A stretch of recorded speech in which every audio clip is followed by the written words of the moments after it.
მოდით ვნახოთ მეგობრებო, რა მესიჯი აქვს სამყაროს თქვენთვის ახლა.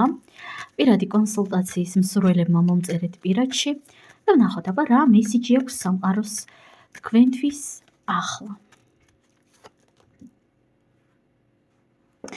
დაფიქრდი რა იწვევს შენში ინტერესს.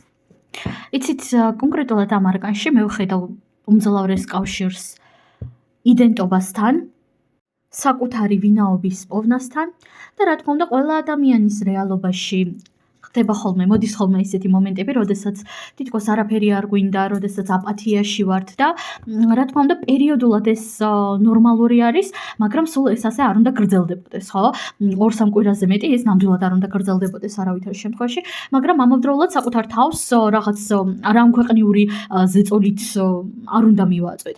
ანუ გულისხმობ იმას, რომ ძალიან ხშირად მსმენია გარკვეული კოუჩებისგან, ან თუნდაც ჩემი კოლეგებისგანაც, რომ აი თუ შენ არაფრის მიმართ არ გაქვს ინტერესი, უბრალოდ არ ვიცი, საკუთარ თავს დააძალე, ის დააძალე, ეს გააკეთე. მეგობრებო, რა თქმა უნდა, გარკვეულ შემთხვევებში საჭირო არის, რომ საკუთარ თავს რაღაცეები დავაცალოთ, მაგრამ როდესაც თქვენ გიჭირთ საკუთარი ინტერესის პოვნა, უბრალოდ თქვენი საქმე აკეთეთ.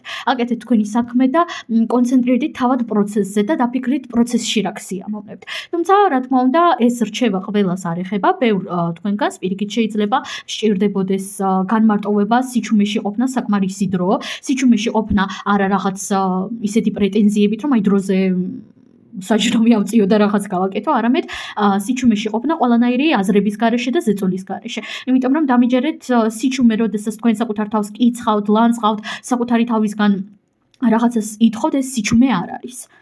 ხოლო პასუხები ხშირ შემთხვევაში ზუსტადაც რომ სიჩუმიდან მოდის.